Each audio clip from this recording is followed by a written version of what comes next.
Hola, ¿cómo están? Mi nombre es Alexandra Rátiva, soy psicoterapeuta de la Fundación Fundar.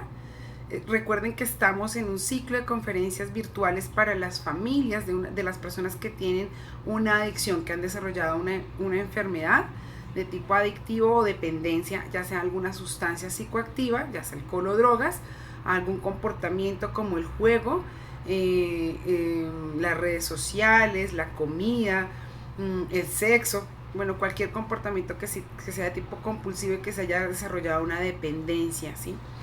Estas reuniones tienen como objetivo brindar información y asesoría para que usted como familiar o persona llegada reciba una información pues profesional, oportuna para hacerle frente a la situación que están viviendo.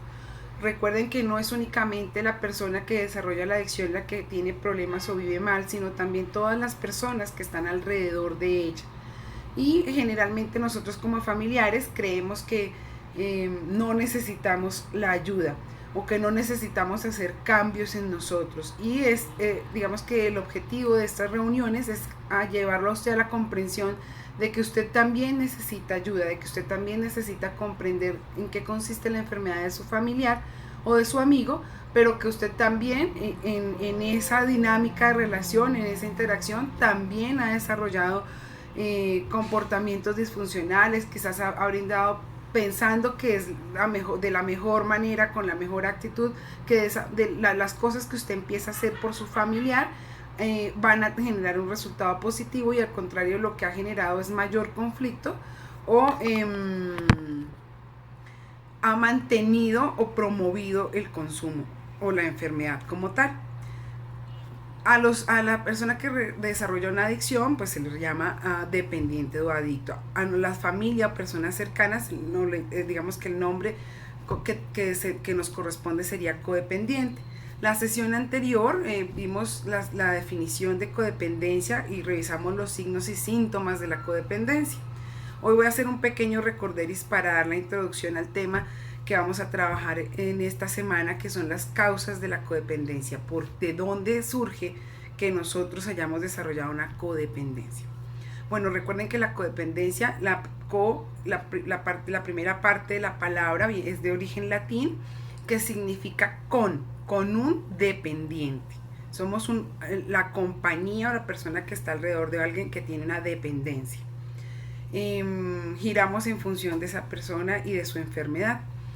No significa que nosotros hayamos desarrollado la enfermedad en nuestro familiar o amigo, ni tampoco significa que nosotros seamos quienes vamos a tomar o a consumir con él. Significa que somos un aliado inconsciente en su enfermedad. Sin darnos cuenta, todos los comportamientos que hemos emitido no han ayudado a que la enfermedad disminuya, sino que al contrario avance y progrese en el tiempo. Pueda que nuestra intervención y nuestra ayuda haya hecho que nuestro familiar esté menos grave, pero no quiere decir que haya parado o que haya disminuido la enfermedad como tal.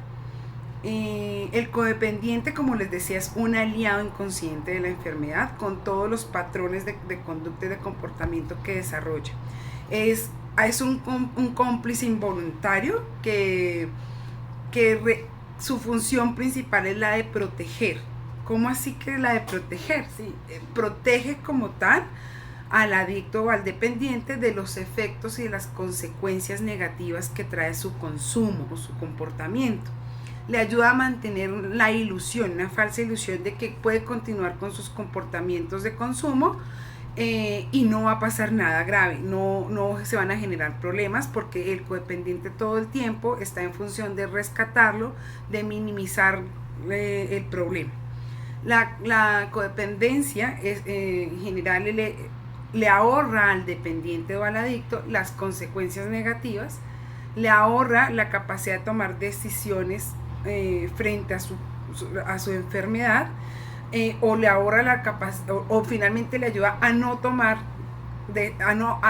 toma por él las decisiones, o le ayuda a mantenerlo aislado de la comprensión real de los efectos. Nosotros como codependientes sí podemos comprender los efectos negativos de las consecuencias del consumo, y no nos damos cuenta que con nuestro comportamiento no le permitimos ver al otro las consecuencias reales de sus comportamientos. ¿Cuántas veces hemos salvado a nuestro familiar de que pierda el empleo? ¿Cuántas veces hemos salvado a nuestro familiar de que tenga que asumir una responsabilidad de pronto jurídica porque o robó o porque tuvo conflictos o riñas con otros, y entonces nosotros vamos y transamos al policía, lo sacamos de la estación, le pagamos el abogado, asumimos compromisos por él de buena conducta? Es decir, asumimos o tomamos el papel o el lugar del adicto para asumir la responsabilidad de sus acciones. Ese es en general, es como el papel fundamental del codependiente. Asumimos las responsabilidades del adicto. Tenemos, digamos que el codependiente, además de asumir las responsabilidades del adicto, elabora excusas muy buenas para salvarlo, ¿no? Entonces, además de que asumimos las responsabilidades, lo salvamos, de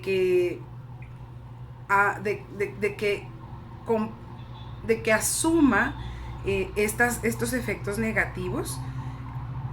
Por ejemplo, cuando llega entre semana, llega tarde, tomado a la madrugada, y al otro día no puede irse a trabajar, nosotros somos quienes llamamos al jefe, llamamos al médico, le elaboramos, conseguimos quien nos elabore una excusa por lo que para justificar su ausencia en el trabajo. Si es en el colegio, entonces si es irresponsable con sus tareas, somos quienes ya mandamos la nota y decimos que no lo pudo hacer por determinadas circunstancias.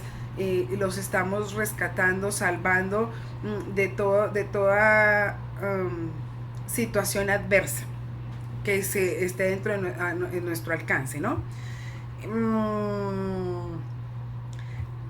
Creo que en general, si recordamos algunos de los signos y síntomas que vimos la sesión pasada, podemos ver que estamos en función del otro, que nos descuidamos completamente, de nuestra vida, de nuestras necesidades, de nuestros proyectos y nuestros sueños por estar alrededor de esta persona. Tal vez descuidamos a otros miembros de la familia. Nos exageramos en la preocupación por el otro, estamos todo el tiempo esperando recibir retribución, ¿no? Reconocimiento por haberle ayudado. Tenemos una dificultad para establecer una comunicación asertiva, no establecemos límites funcionales. Nuestra felicidad y nuestra vida gira en torno de la felicidad y la vida del otro. Si el otro no está, pues mi vida se acabó. Si el otro no me reconoce, no me valora como yo quisiera, pues finalmente entramos en estados que pueden llegar a veces a estados graves como la depresión o la ansiedad. Hay muchos otros síntomas. Descuidamos nuestro aspecto físico, descuidamos nuestra salud. Vivimos frustrados, somos irascibles, tal vez somos descorteses, aunque giramos en pro del otro, de ayudar al otro, de cómo salvar al otro, de estar pendiente del otro.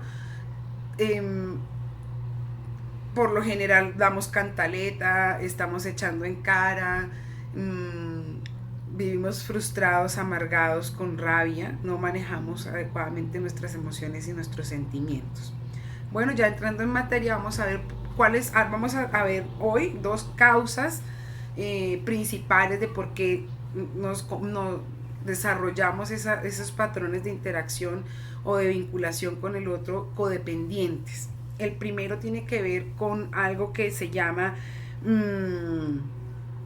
asumir un rol que no nos corresponde, ¿sí? Por lo general tenemos que recurrir a nuestra infancia y revisar cómo han sido esos patrones de crianza, cómo fue nuestra familia. Y por lo general siempre, la mayoría de las veces venimos o provenimos de una familia disfuncional, con que alguno de los miembros ha desarrollado una patología grave, un psicológico, psiquiátrico, o es un adicto, o pudimos haber tenido un padre o una madre con adicción, ¿sí? Nacemos o crecemos en una familia disfuncional donde estos padres, los cuidadores, no pueden ofrecernos satisfacer nuestras propias necesidades, sino es al contrario, nosotros somos quienes tenemos que estar pendientes de ellos. Por lo general en nuestra infancia hemos tenido que vivir o enfrentar situaciones de abuso, ya sea físico, sexual, emocional.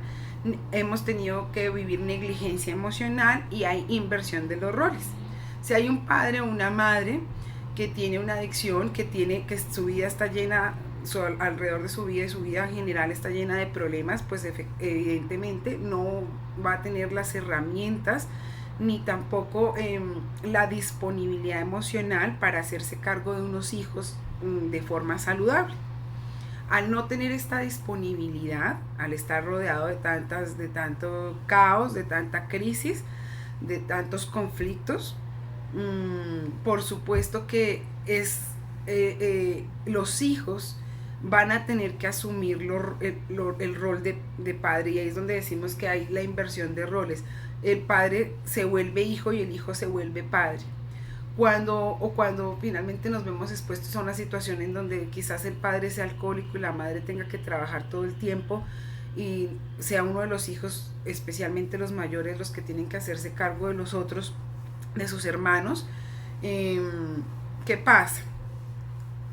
Deje de dejar de vivir la edad, de vivir las cosas normales que se viven en la infancia, para asumir unos roles y unos compromisos, unas responsabilidades que no obedecen a la edad cronológica que tiene, pero que las circunstancias la requieren.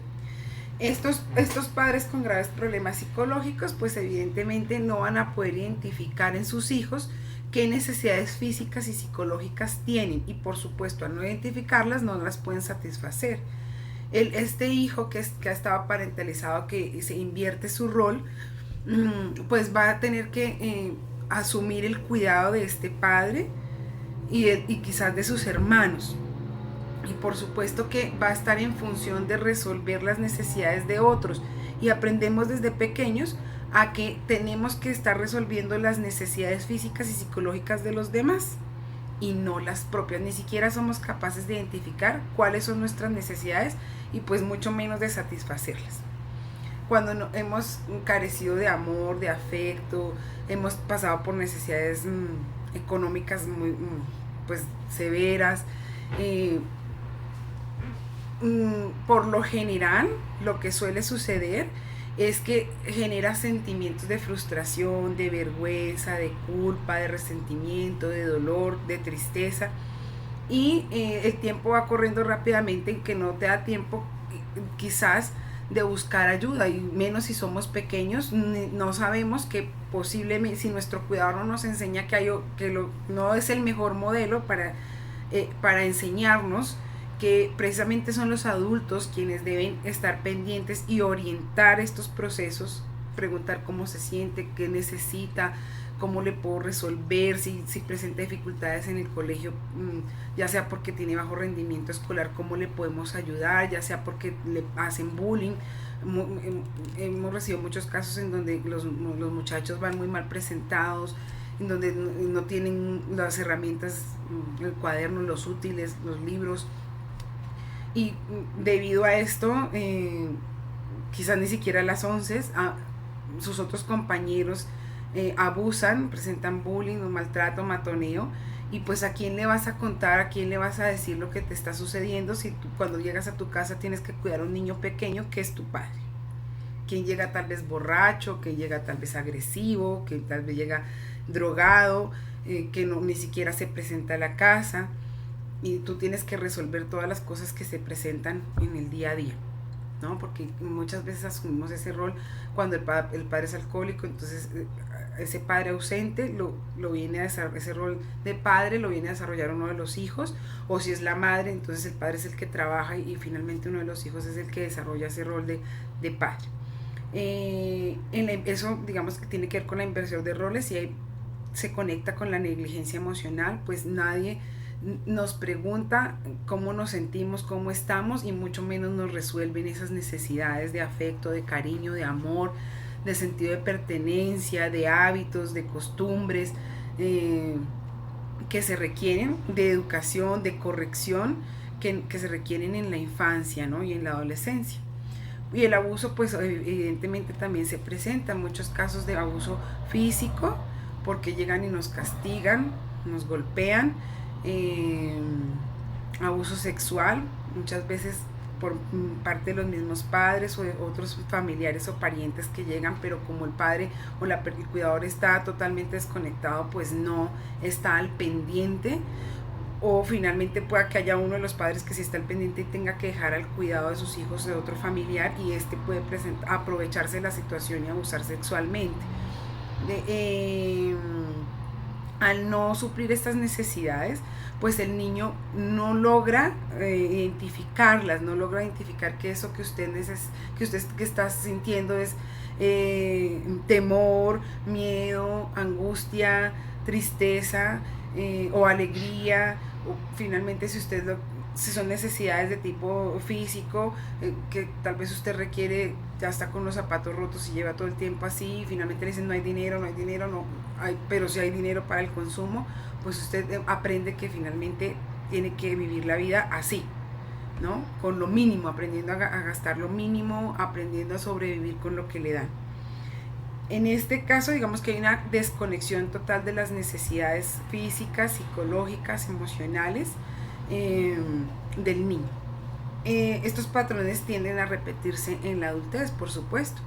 ¿Por qué se tienden a repetir en la adultez? Porque es lo que tú has aprendido, y entonces cuando eres adulto, por lo general te conectas muy bien con las personas, con parejas que también sean muy disfuncionales, tengan problemas psicológicos graves y que requieran ser cuidados como niños. Esa es la conexión, porque tú aprendiste a cuidar a otro, ¿sí? Aprendiste a satisfacer las necesidades de otro, así esas necesidades impliquen daño para mí en el caso del abuso, ¿no? Aunque de niños tal vez no nos percatemos que hemos sido abusados, de adultos ya vamos comprendiendo, entendiendo las cosas, y para nosotros ha sido algo grave, algo doloroso, pero sin darnos cuenta repetimos esos patrones ya en la adultez. ¿Por qué? ¿Por qué lo repetimos? Porque es la manera en la que hemos aprendido a relacionarnos, y entonces de una u otra manera asociamos el amor con dolor, el amor con dar de más, el amor con cuidar, el amor con digamos, pobretear, pobrecito, yo tengo que cuidarlo, tengo que salvarlo, tengo que protegerlo, requiere de mí, requieren una necesidad. Además, es la manera en la que hemos aprendido a encontrar o a llenar nuestros propios vacíos emocionales, esas necesidades afectivas, cuidando y salvando al otro. Y entonces esa es la manera, cuando yo cuido y salvo al otro, el otro me necesita. Y si el otro me necesita, pues nunca me va a abandonar. Si el otro me necesita, si yo le resuelvo la vida, pues el otro va a tener que estar agradecido conmigo, y hacemos esas transacciones o esas dinámicas relacionales disfuncionales en donde el otro me hace daño, pero finalmente yo lo tolero para que no me abandone. Finalmente yo lo tolero porque esa es la manera que he aprendido que funciona la vida, ¿no? En la que yo tengo que tolerar el maltrato, el abuso, la negligencia hacia mí, porque finalmente yo necesito de esa persona, así sea para cuidarla. Al cuidarla y al estar pendiente de él, satisfago mis necesidades afectivas. Hay alguien ahí, él me necesita. Él me necesita, y aprendo que el amor es esa dependencia, es dolor también, es recibir tan poco con muy poquito ya logro sentir conexión con el otro, ¿no? Y entonces me hacen recordar un poco a los ejemplos de las historias de Disney, de las princesas, ¿no? Y es que cómo es posible, está la princesita Cenicienta en terapia psicológica, y entonces cómo es posible que es el amor de tu vida si lo viste apenas la noche anterior en una fiesta, ¿no? En un contexto de una fiesta, y se convirtió en el amor de tu vida. Con muy poquito que la otra persona nos dé, que nos haga sentir que somos queridos, que representamos algo para esa persona, no, con eso ya es suficiente para conectarnos. Y entonces Él nos da un poquito de afecto, un poquito de reconocimiento, un poquito de cariño, y con eso ya tenemos nosotros para desbordarnos en cuidados, en atenciones y en amor hacia esa persona. Lo tendemos a ver precisamente como esa persona desvalida que necesita de nuestro cuidado, de nuestra ayuda, de nuestro amor. La segunda causa que es importante mencionar el día de hoy para desarrollar codependencia es cuando esas típicas familias que manejan el eslogan de aquí no pasa nada. Cuando en las familias se presenta alguna dificultad familiar y es evidente, no se puede tapar pues con un dedo, pero las familias niegan o minimizan esta dificultad. Es decir, por ejemplo, cuando hay violencia intrafamiliar, cuando hay abuso, cuando hay abandono por parte del padre, cuando hay conflictos continuos, cuando el ambiente es hostil entre los padres y entre los miembros de la familia, pero frente a los demás y al interior de la familia no pasa nada. Es estas familias que por lo general tienen secretos, tienen acuerdos implícitos entre los miembros para no hablar acerca de temas particulares, y todo, aparentemente todo funciona en normalidad, es la familia perfecta, los más queridos, aparentemente, o sea, todo el mundo se da cuenta que en realidad es una familia muy disfuncional, que hay un problema grave y nadie lo quiere enfrentar, todo el mundo lo niega, lo minimiza. Puede suceder en el caso de cuando hay un miembro con adicto o alcohólico, en esas familias en donde el que consume lo niega a sol y a sombra, y su esposa o su esposo, su padre, bueno, los miembros de la familia adultos niegan también y minimizan. No, es que él solo toma porque está triste, yo lo dejo porque a la final como lo voy a estar presionando, además todo el mundo lo hace, pero porque yo lo voy a cuestionar, si él es el que trae el dinero, yo porque me hacen recordar al hablar de esto cuando hay casos de abuso sexual, ¿no? Y entonces la madre sabe y no reporta. Todos en los miembros de la familia saben que hay un abusador al interior y nadie reporta ni nadie dice nada. Es un secreto a voces porque esta persona que abusa es el proveedor económico y no podemos decir nada porque si se va, ¿cómo quedamos? Pero además de ser el proveedor económico, es el proveedor emocional de los miembros de esta familia y o por lo menos de la madre en algunos casos. Y entonces yo cómo lo voy a perder, ¿no? Ese temor al abandono, ese temor a no poder salir adelante, ese temor a no poder vivir sin esta persona. Entonces esa negación o minimización de situaciones, problemas graves en la familia hacen que, ¿qué pasa? Por lo general pueden ser problemas que no se resuelven pues no se logran resolver porque no se enfrentan, ¿no? No se aceptan y no se hablan abiertamente de lo que sucede y de lo que está pasando. Puede ser que uno de los padres los haya abandonado, hay la ausencia de este padre, puede que haya fallecido, hay problemas frecuentes de violencia como les decía antes, hay una separación en los padres y entonces hay un mal manejo de estas situaciones o hay una crisis económica muy grave y hay un inadecuado manejo de estas dificultades por parte de los cuidadores o de los adultos en la familia, en donde minimizan y callan estos problemas, haciéndole ver a los demás miembros de la familia que no pasa nada, que eso es normal. Normalizan la situación. En los casos de infidelidad, por ejemplo, cuando hay infidelidad repetida y entonces han normalizado porque por tema de cultura eso es normal y no lo tenemos que aguantar. Sin embargo, eso implica efectos graves en la vida, en la relación de pareja y en la relación con los hijos. Los hijos empiezan a ver cómo su padre maltrata a la madre, cómo dice mentiras, cómo miente, cómo trae a la otra persona, cómo le da prioridad, cómo se desaparece por días y finalmente no pasa absolutamente nada. O sea, sí pasan cosas, hay agresiones, hay maltrato, pero no se toman las medidas correctivas para solucionar el problema. Por lo general, los miembros de la familia adoptan comportamientos y actitudes disfuncionales e inadecuadas para afrontar. Es donde vemos que por lo general hay adolescentes muy rebeldes, se rebelan frente a la autoridad porque efectivamente estas figuras de autoridad pues en verdad son un muy mal ejemplo, no dan ejemplo, ¿sí? No dan ejemplo y pues vienen a exigir, pero usted por qué dice mentiras, usted por qué llega tarde, usted por qué se pierde, usted por qué no llama, usted por qué tiene bajo rendimiento, pero finalmente usted no se da cuenta que como padre pues efectivamente no está dando tampoco eso, está exigiendo algo que no da, ¿no? Se rechazan estos problemas, se rechazan, se niegan y pues usted sabe que lo que no se afronta, no se acepta, pues no se puede resolver. ¿Qué pasa con los miembros de esta familia? Pues que aprenden que las emociones y los sentimientos hay que reprimirlos, hay que desconectarse, así como en el anterior, cuando se crece en una familia disfuncional hay una desconexión de las necesidades, pues en este caso lo que hay es una desconexión de los sentimientos y de las emociones propias.